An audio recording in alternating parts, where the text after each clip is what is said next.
Good morning, dear children. Happy to see you through this online class.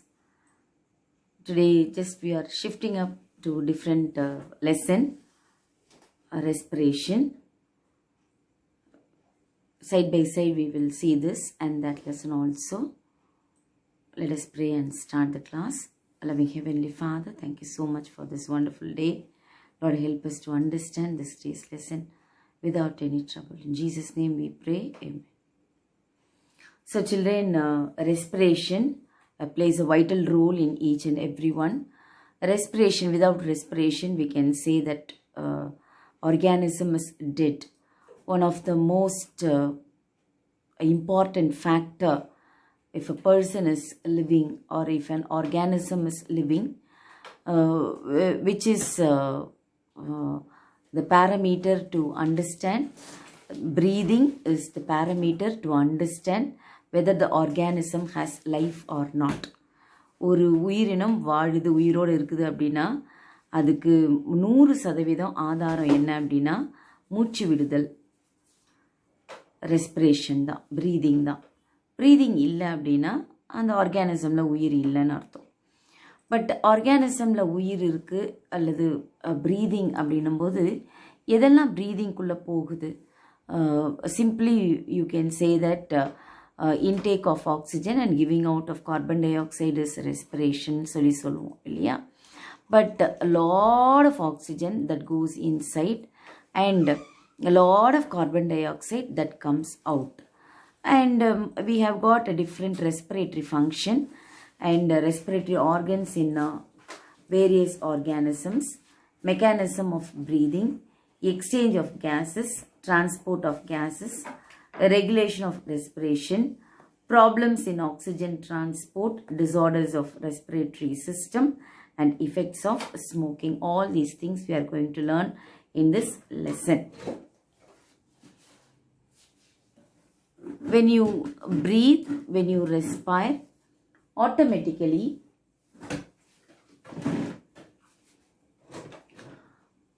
as the oxygen is taken to each and every cell, not only oxygen, even energy is taken into the cell, children.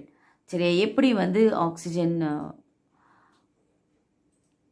ஒவ்வொரு செல்லுக்கும் போகுதோ எனர்ஜியும் ஒவ்வொரு செல்லுக்கும் போகுது. சரியா? அதை பற்றி தான் நம்ம இப்போ பார்க்க போகிறோம். ரெஸ்பிரேட்டரி ஃபங்க்ஷன் அப்படின்னு சொல்லும் பொழுது to exchange oxygen and carbon di oxide between the atmosphere and blood to maintain homeostatic regulation in body pH, to protect us from inhaled pathogens and pollutants, to maintain the vocal cords for normal communication, to remove the heat produced during cellular respiration through breathing. இது இவ்வளவுமே respiratory function தான். என்னது? முதல்ல to exchange oxygen and carbon dioxide. எங்க? Between atmosphere and the blood. அட்மாஸ்பியரில் இருந்து ஆக்சிஜனை உள்ளே எடுத்துகிட்டு போகுது. உள்ளே அப்படின்னு சொல்லும்போது ரத்தத்தின் மூலமாக ரத்தத்துக்கு எடுத்துகிட்டு போயிட்டு லங்ஸில் கொடுத்து அங்கே சுத்தமாக்கப்பட்டு வெளியே வருது. கார்பன் டை ஆக்சைடு எங்கேருந்து எடுத்துக்குது அப்படின்னு சொன்னால் ஒவ்வொரு செல்லுலேருந்தும் யூஸ்அப் ஆனதுக்கு அப்புறமா பிளட் கேப்பிலரிஸு எல்லா செல்ஸ்க்கும் போகுது. டிஷ்யூஸ் மூலமாக கார்பன் டை ஆக்சைடு பிளட்டை தூக்கிட்டு வந்து வெளியே ப்ரீதிங்காக கார்பன் டை ஆக்சைடு வெளியே வருது. இது இதுதான் எக்ஸ்சேஞ்ச் ஆஃபர் மாதிரி. உள்ள ஆக்சிஜனை கொடுத்து வெளியே கார்பன் டை ஆக்சைடு அனுப்புறது. To maintain homeostatic regulation. பிஹெச்சோட லெவல் நம்மளோட உடம்புக்கு ரொம்பவே அதிகமாக தேவைப்படுது. இந்த மெயின்டெனன்ஸ் இல்லை அப்படின்னா அந்த நார்மலாக இருக்க முடியாது. And to protect as from inhaled pathogens. ஒருவேளை நமக்கே அறியாமல் நம்ம மூக்கு வழியாக துவாரங்கள் வழியாக தூசி போகுது இல்லை கிருமிகள் ஏதாவது போகுது அப்படின்னா அதிலிருந்து நம்மளை பாதுகாக்கிறதுக்கும் இந்த பேசேஜ், இந்த ரெஸ்பிரேட்டரி ஃபங்க்ஷன் நமக்கு ஹெல்ப்ஃபுல்லாக இருக்குது. அண்ட் நம்ம பேசுகிறதுக்கு, நார்மலாக பேசுகிறதுக்கு இந்த காற்று அவசியம். காற்று இல்லை அப்படின்னா நம்மளால் பேச முடியாது. To remove the heat produced during cellular respiration. Cellular respirationல heat produce ஆகும். அந்த heat வந்து வெளியே அனுப்புறதுக்கும் இது யூஸ் ஆகுது.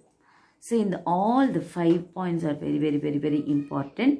Make it a point and you are learning this for one 4 mark question.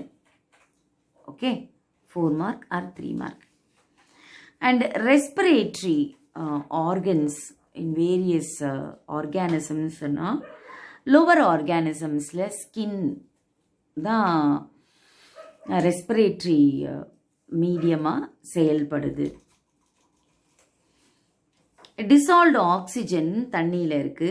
அந்த தண்ணியிலிருந்து மீனெல்லாம் வாயை நல்லா திறந்து மூடும்போது, அதனால தான் when you observe fish mouth often it opens its mouth அப்படி வாய் திறந்து மூடும்போது டிசால்வ்டு ஆக்சிஜனாக இருக்கிறத என்ன பண்ணுது, எடுத்துக்குது. அப்புறமா கார்பன் டை ஆக்சைடை தண்ணிக்குள்ளேயே வெளியே விட்டுருது. So this is about the amount of dissolved oxygen is very low in water when we compare the oxygen in the air. So the rate of breathing in aquatic organism is much faster than the land animals.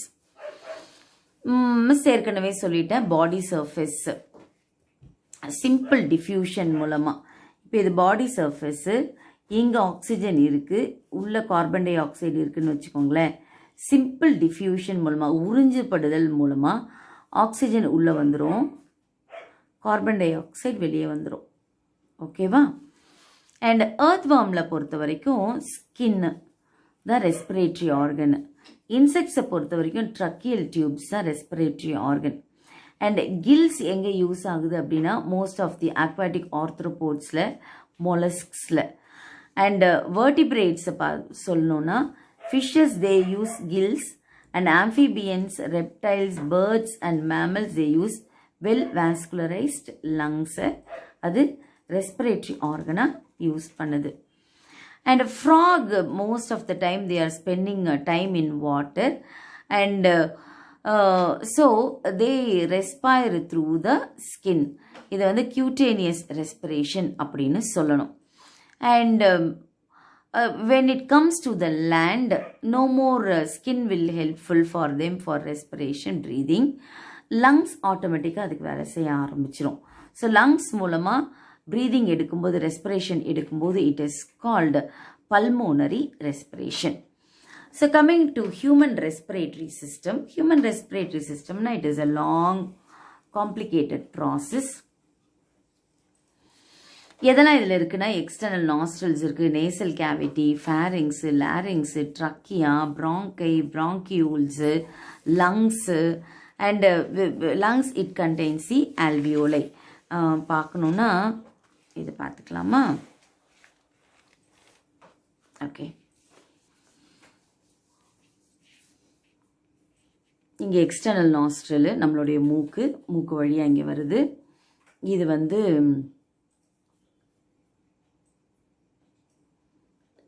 இது trachea, win pipe. இதுக்கு மேலே இருக்கிறது லாரிங்ஸு, voice பாக்ஸுன்னு சொல்கிறோம். ஓகேவா? And this is followed as a tube, C-shaped cartilagesனால இது support பண்ணப்பட்டிருக்கு. Then it continued with the bronchioles. இது bronchi, branched bronchioles, and ends up with the air sac, balloon-like structure called alveoli. இந்த ஒரு alveoli தான் இந்த மாதிரி இருக்கு. இது ட்ரக்கியா, இது கார்டிலேஜின ரிங்கு, கார்டிலேஜினஸ் பிளேட். இது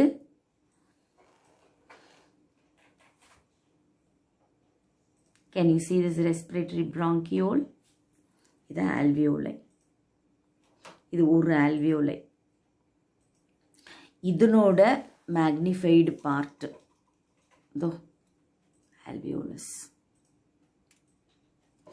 இந்த alveolus-ஐ சுற்றி கேபிலரிஸ் இருக்கு பாருங்க. கேபிலரிஸ்ன்னு சொல்லும்போது இது arteries which carries oxygen. இது veins which carry carbon dioxide. So alveoli-ல இங்கேருந்து மூக்கு வழியாக வர்றது ட்ரக்கியா வழியாக ட்ராவல் ஆகி இங்கே வந்துடுது. ஓகேவா? செல்லிலிருந்து மற்ற ஒவ்வொரு செல்லிலிருந்தும் இந்த வெயின் கார்பன் டை ஆக்சைடு நிறைய இருக்கிற டீஆக்சினேட்டட் பிளட்டை தூக்கிட்டு வந்து லங்ஸில் இங்கே எக்ஸ்சேஞ்ச் ஆகும். ஆல்வியோலைக்கு உள்ள ஆக்சிஜன் இங்கே வந்து இருக்கும். இங்கே உள்ளேருந்து வெளியே இங்கே வரும்.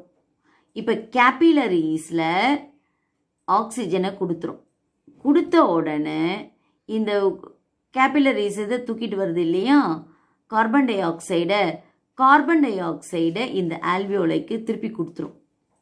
கிவ் அண்ட் டேக் பாலிசி மாதிரி ஆஃபரு. ஆக்சிஜனை கொடுத்துட்டு கார்பன் டை ஆக்சைடை வாங்கிடும்.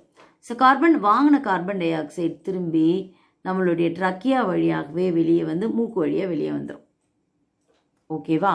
இதுதான் நார்மலாக நம்ம உடம்புல நடந்துக்கிட்டு இருக்கிற process, respiration process.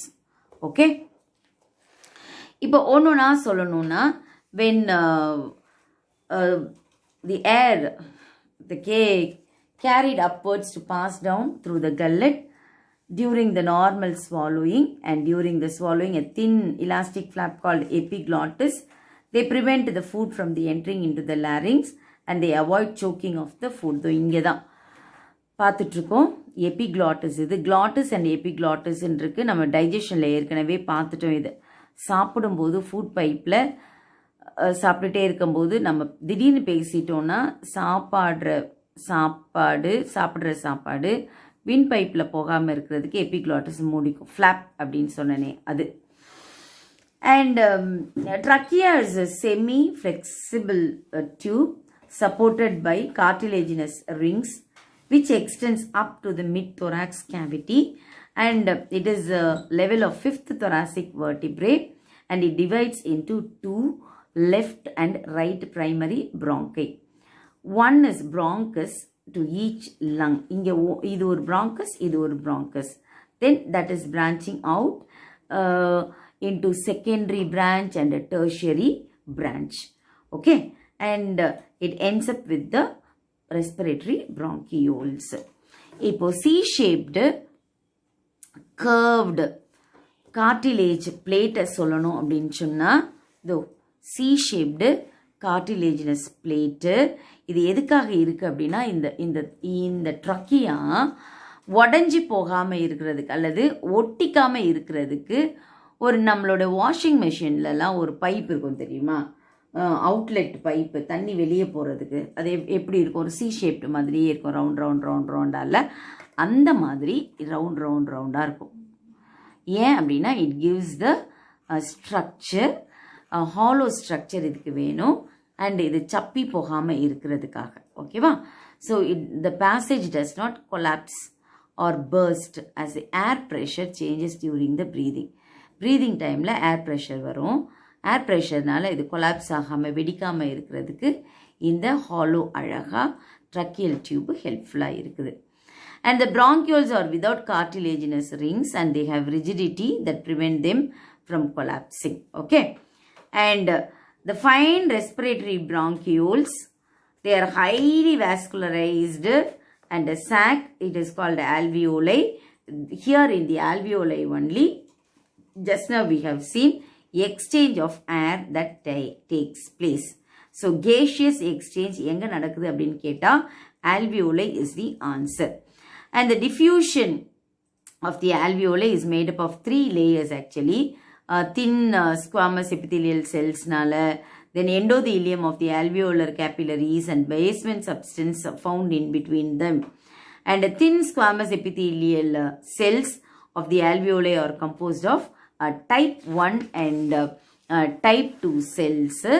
In the type 1 cells பொறுத்த வரைக்கும் they are very thin, so that gases can diffuse rapidly through that type 1. Okay, and type 2 cells ரொம்ப thick, they synthesize and secrete a substance called surfactant. Surfactant அப்படின்னா என்ன அப்படின்னா, it is a non-thin cellular films made up of protein and phospholipid and covering the alveolar membrane. And இந்த surfactant lower ஆகும்போது, surface tensionல தான் ஆகும்போது, and it prevents the lungs from collapsing. And it also prevents pulmonary edema. Lungs வீங்காம இருக்கிறதுக்கு இது ஹெல்ப்ஃபுல்லாக இருக்குது. அப்புறம் premature பேபிக்கு வந்து they have a very low level of surfactant in the alveoli, and they may develop into newborn respiratory distress syndrome, that is called NRDS, because the synthesis of surfactants begins only after 25th week of gestation. ஒரு குழந்தை உருவாகி அவங்களுடைய அம்மா வயிற்றில் 25 வாரங்களுக்கு பிறகு தான் இந்த சர்ஃபக்டன்ட் வந்து அந்த திக்னஸ் வந்து அதிகமாக ஆகும்.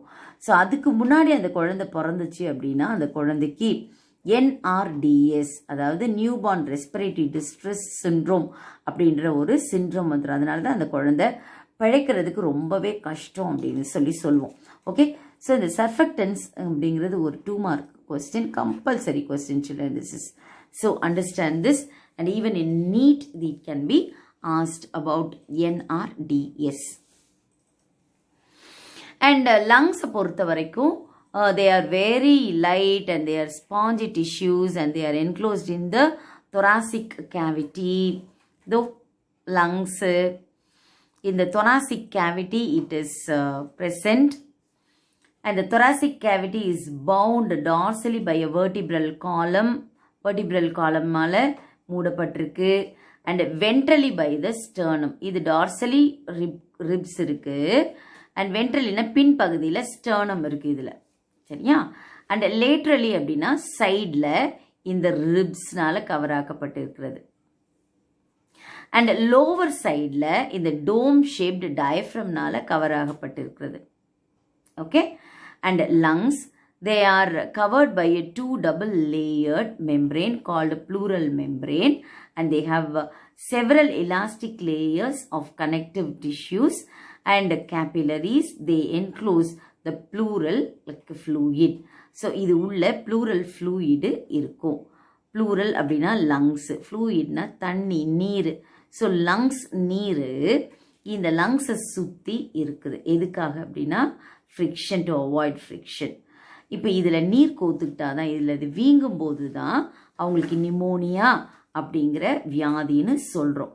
இப்போ கொரோனா பீரியடில் மேக்சிமம் டெத்து எதனால் அப்படின்னா நிமோனியாவால் தான். இந்த ப்ளூரல் கேவிட்டியில் நீர் கோத்துக்கிட்டது தான் அவங்களுக்கெல்லாம் பிரச்சனையாக மாறிச்சுது. And this pleural fluid reduces the friction when the lungs expand and contract. எந்த வேலையுமே கான்ட்ராக்ட் அண்ட் ரிலாக்ஸ் இதில் தான் அதனுடைய ஃபங்க்ஷனே இருக்குது. ஸோ லங்ஸும் அதுதான் மெயினான ஃபங்க்ஷனை பண்ணுது. ஸோ ஃபங்க்ஷன் பண்ணணும் அப்படின்னாலே it is 2 of, one is contraction and the other one is relaxation.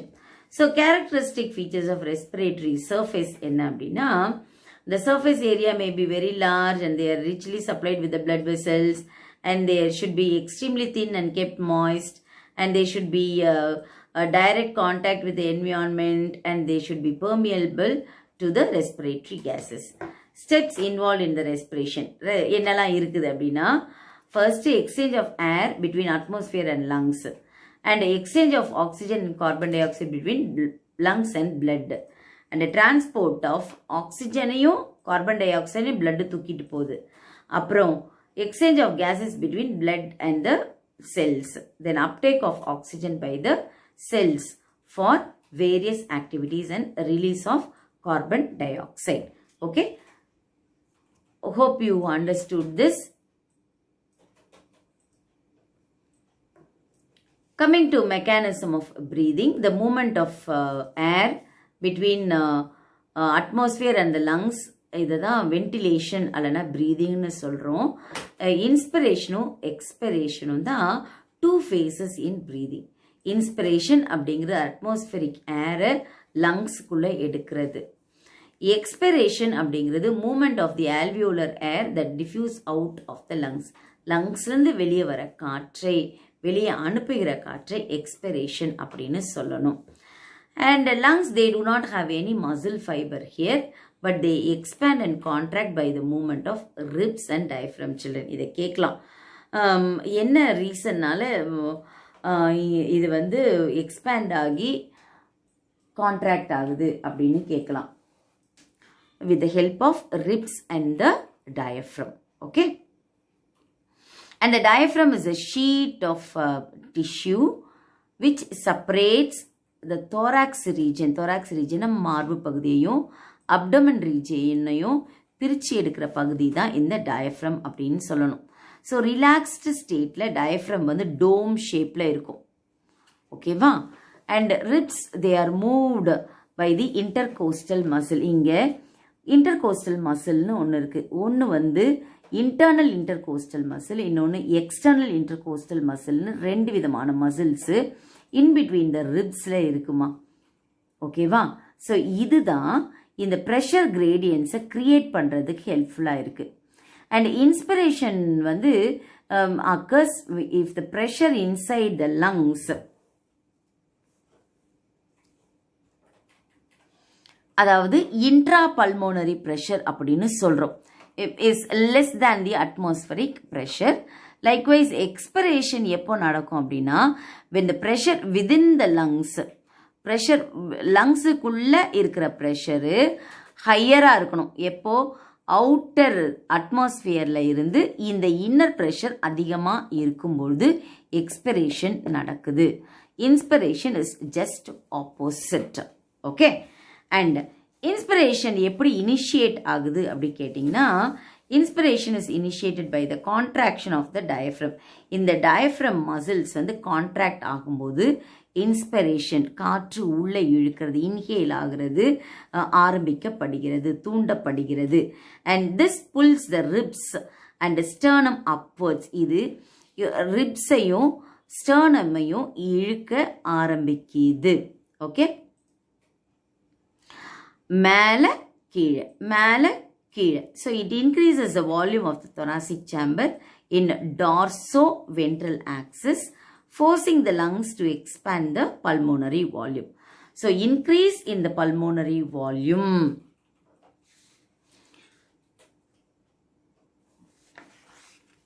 Decrease in the intrapulmonary pressure.